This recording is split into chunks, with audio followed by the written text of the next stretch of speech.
Okay guys, I'm just gonna go over in this video briefly, the beginning of the French Revolution. And what you should be doing is taking notes. You should have up the beginning of the French Revolution lecture PowerPoint, which is this. And I also just went ahead and opened up this, which is the Third Estate. The old regime, the breakdown, because I'm going to review that. And what you missed in class, if you missed the beginning of the French Revolution, was this timeline. You can either pick it up from me or you can print it off. But essentially, we're not doing it all today. We're only doing event, what does it say? 1 through 4. And if you remember anything about the English Civil War, where we together, what do? We summarize a couple different events in our own words. That's what we're going to do here. The French Revolution can get very convoluted. It's a little crazy. And we got to break it down. And eventually we'll take these notes. If you do them in class with me, I'll pick them back up and then pass them back out so we don't lose these. These are very important. So as you are writing, I want you to pause it and then take time to write a summary. Whether or not you have this sheet or not, you can always write a summary in your own notebook and then put it on here later to get credit. But anyways, let's go ahead and get started. You should have already learned about the American Revolution as we did last time. And the first thing that you need to do is sit down and write a description of the event of the American Revolution. Find me the date. Google the date. 1776 to 1791 or something. And go ahead and recap in a summary, maybe about 3 sentences. What was the American Revolution? The American Revolution was not the 7 Years' War. That was something that was leading up to the American Revolution. 7 Years' War was between England and France, and it caused a lot of war debt for the British. And so then in order to make up that war debt, they taxed the colonies, and the colonies were thinking, what? You can't tax us. We just helped you win a war. And no taxation without representation. You know, people have been taxed since the beginning of time, but all of a sudden now it's a problem because of John Locke, who said life, liberty, and property are natural rights everyone is born with. So the colonies feel like they're being overtaxed with no voice. They're like, that's an infringement on my rights all of a sudden. And England's like, what? You guys are virtually represented. And they're like, no, we're not. And then you need financial hardship to make a revolution. You also probably need Enlightenment ideas. You need passion. You need new ideas that get people thinking, I shouldn't have to put up with this anymore. And that is happening because of the Enlightenment. The Declaration of Independence is like John Locke all the way. We are born with natural, inalienable rights, life, liberty, pursuit of happiness, and we want to overthrow your government because the people are sovereign, and we want to create a democracy, right? And so the colonists, they fight the British for their independence, establish a government with France's help. And with France's help, that also put France in more war debt. So pause this video for a second and write that out in 3 sentences or less, right? So for instance, Britain was in a lot of war debt and taxed the colonies without representation. Sentence 1. The colonists declared their independence and established a democratic government because of enlightened ideas. Sentence 2. The colonists won the war and established a democracy with the help of France, which put France in more war debt. Sentence 3. Right? You have to take the time to be like, all right, what did she just say and how will I remember it? I need to put that in my own words. So that's the only one that I'm going to do for you. From here on out, you got to pause it, look at your notes, and write out a summary. Okay, so this should be a review. We got the old regime, which was the rigid social structure of France before the French Revolution. It was made up of 3 estates. The first estate was the clergy, made up 0.5% of the population, owned about 10% of the land, paid no taxes, but did give a little bit of charity. But by a little, very little, only 2%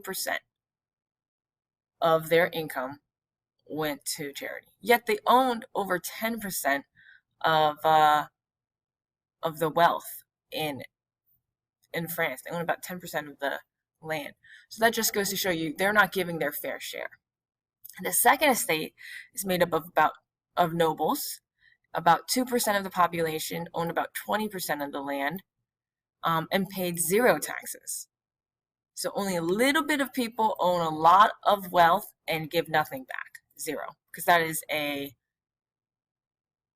privilege of the nobility. And the third estate was 98% of the population. And it is made up of 3 different groups. The biggest group was the peasants. They were farmers, 80% of the third estate. The top of it was the bourgeoisie, wealthy merchants, artisans, craftsmen. They make a lot of money. They might be as wealthy as the nobility, but they earn their money and they don't get all the privileges of the second estate. And they're very educated because they're wealthy. They make up about 8% of the third estate, so not a ton. Out of 100 people, that's only 8 people in the third estate. And then the city workers, poorly paid servants, cooks, they're going to become even more radical. When we're thinking about a revolution, it's going to be the bourgeoisie that are going to lead it.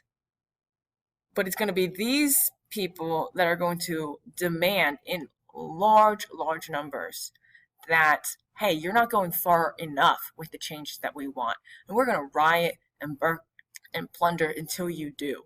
And so the bourgeoisie, they're trying to figure out a new form of government, but the peasants and the city workers are going to keep demanding more and more. And it's going to kind of splinter the group. It's really easy. They all hate the king.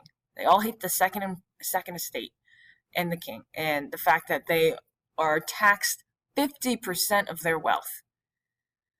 While there's bad harvests, they're starving. It's not good. And so it's really easy to unify against the common enemy.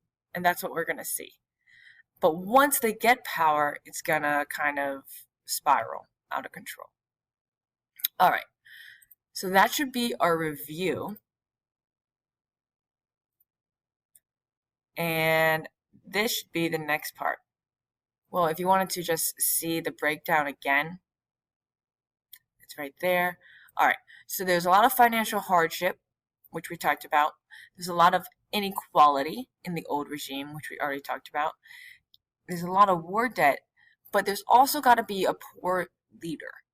People are looking for a leader when there's hardship. And if the leader is doing a lot to try to fix it, at least, people aren't going to overthrow him.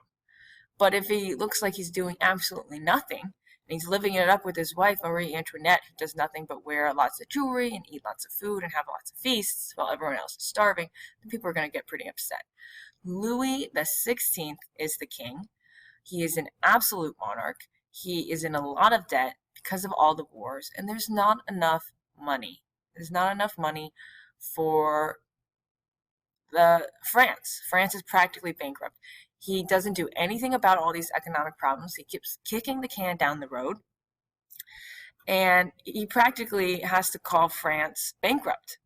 And what's the obvious solution? The obvious solution is to start to tax the second estate. They're paying zero in taxes and they have a lot of money. Well, the second estate, how do you think they feel about that? No, absolutely not. And they forced the king to call the Estates General. Box it. The Estates General is the legislature of France. It has not been called in over 150 years. So think about Parliament in England.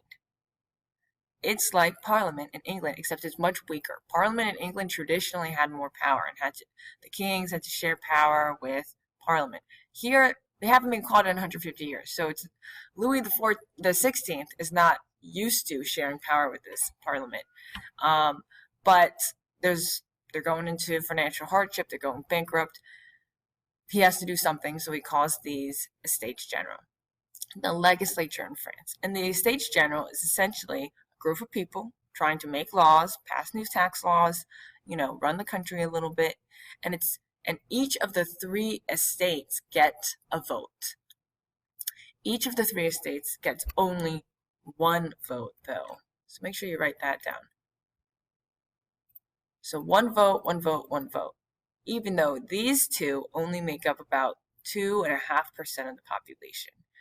The 3rd estate makes up about 98% of the population. But who's always going to be outvoted? The 3rd estate, even though they're 98% of the population. So pretend in a class of 30, I have 2 students. That's even too big.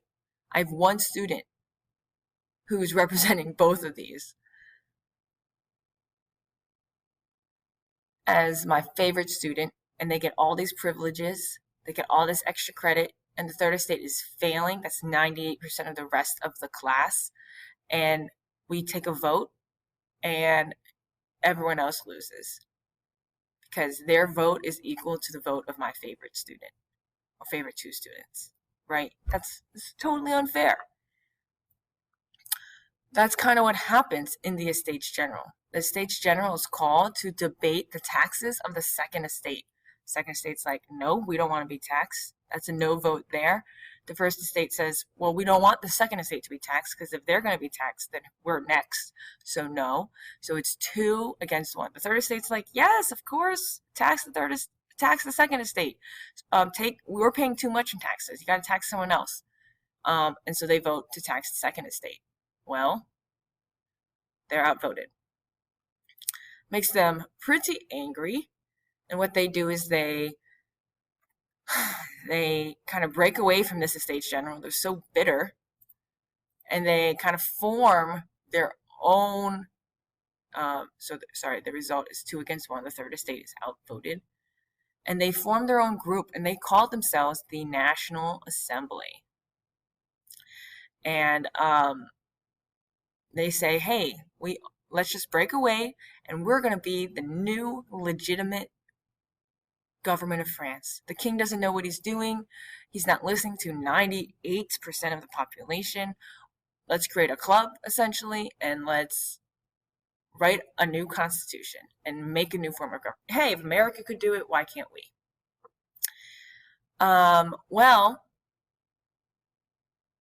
That would be like if 98% of my class voted on something and didn't get their way because of my 2 favorite students. And everyone else hates me. They don't even hate the 2 students that much, but they hate me. And they form this club, We Hate Miss Birnbaum, and they decide to have a meeting, and they decide to draft a rule book for the new teacher, or at least for me in general, about what I'm allowed to do and what I'm not allowed to do and how much say they should have in the classroom.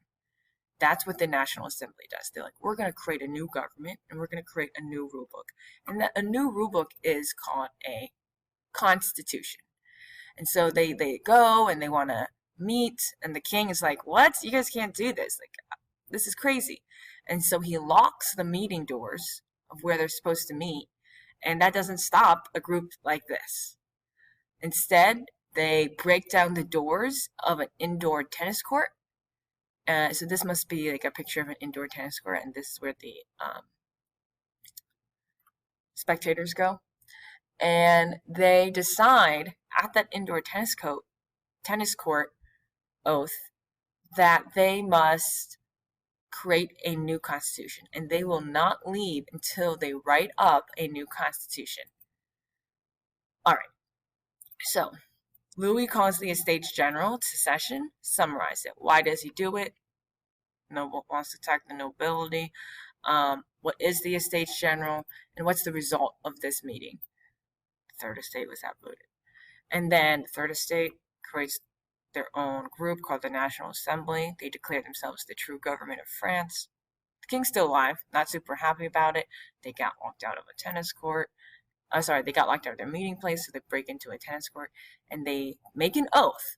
We are not going to leave until we have a new constitution, until we write a new constitution, a new rule book for government. We need to fix some stuff. They want to reform. Reform means to fix. All right, so pause it and make sure you you make 3 summaries at this point, and then press play again. All right, so the king is like, I can't believe they're doing this. They're just, what? They're allowed to create a new form of government? Now, some people asked in my class, how could they do that? You know, they're supposed to be the lower class. You got to remember, they're 98% of the population. So, and they're all unified. You know, if it's just a peasant revolt here or there, you put it down. But if it's all of the peasants all at once, including the city poor and the educated middle class, that's too much to put down. And so the king says, all right, to the first and second estate, make nice, join the National Assembly, make nice with the third estate, to show that he is trying to listen to the people, right? But at the same time he's doing that, he's also inviting some Swiss military from Switzerland to come and guard him because he's getting a little nervous. And the peasants see that, the third estate sees that, and they start to get nervous. They're like, these soldiers, these foreign military soldiers are here for us. They're going to come kill us. And so they freak out and they're like, we need weapons. So what they do is they storm this building. This is called the Bastille. It is a prison. The storming of the Bastille is a prison. It's where they keep the gunpowder. It's where they keep an armory. Armory is like a stash of weapons.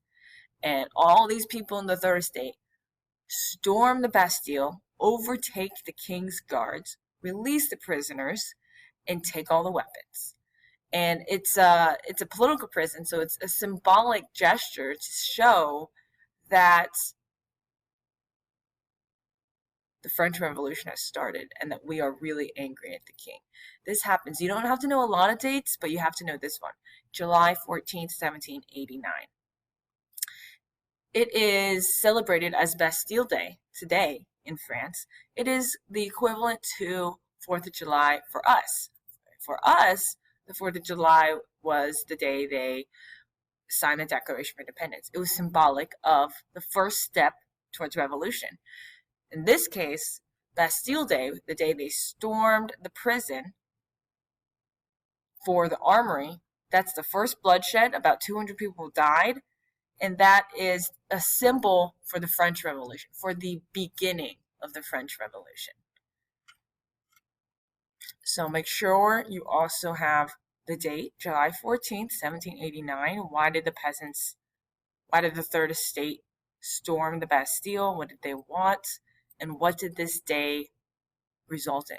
It resulted in the beginning of the French Revolution. All right. Oops. And so now the Third Estate, this National Assembly, kind of starts to make some reforms. What are some of the reforms?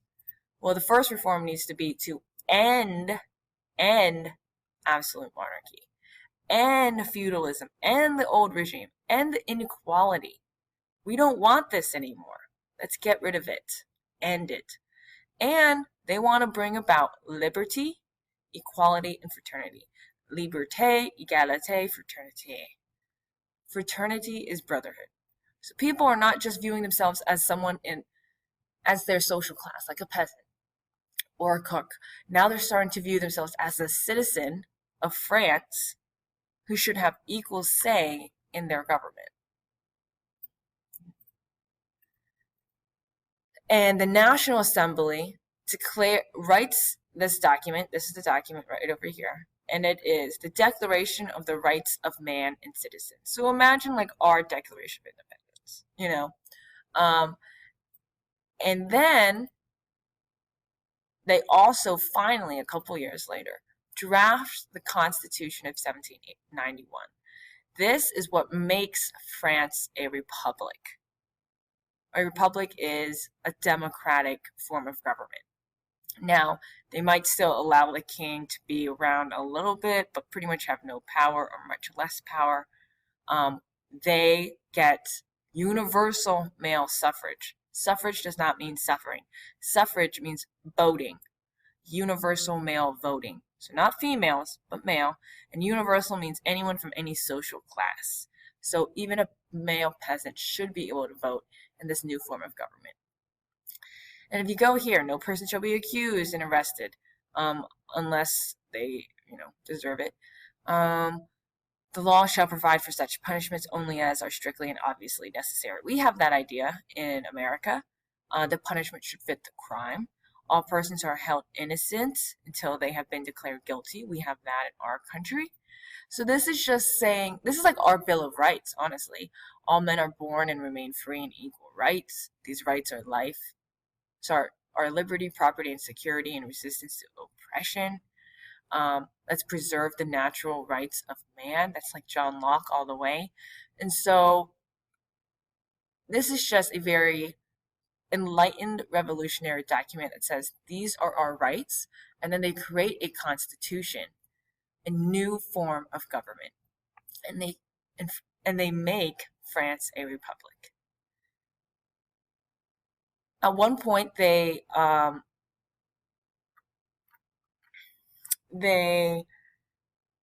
afraid that the king and queen, who are sitting not in Paris, in Versailles, which is right outside Paris, they're afraid they're going to run away. And there's this big famine, and the women march on Versailles. The women do it, and they return the king and queen to Paris. They force them to come back and live in a tower, pretty much under guard, pretty much as a political prisoner. So that's how weak the king and queen are right now during this time period. All right, so that is the beginning of the French Revolution. Results up to this point. Yes, they have a new constitution. They've weakened the power of the king. They've created a national assembly. They've written a new constitution. That's all great. But for the working class, have things really changed? No. They're still hungry. There's still not enough bread. There's still not enough jobs. But the nobility, how have they changed? The nobles have been attacked by the peasants. They've lost a lot of power. Now people are starting to demand that they pay taxes. A lot of them are getting out of France while they can. The nobles are weakened. Really, the working classes are the ones that have control of the government at this point and are creating a government that gives them a greater say. Not a ton of say for the working class, more of a greater say for the bourgeoisie, but that's where we are at this point. France is a brand new infant baby republic. Next class, we're going to learn about how it is, we're going to get into the Reign of Terror. But anyways, make sure you watch this. Make sure you go over all of these up to number 4. I give you the page numbers if you want to read about it and write a description of the event too. I highly suggest you do that. And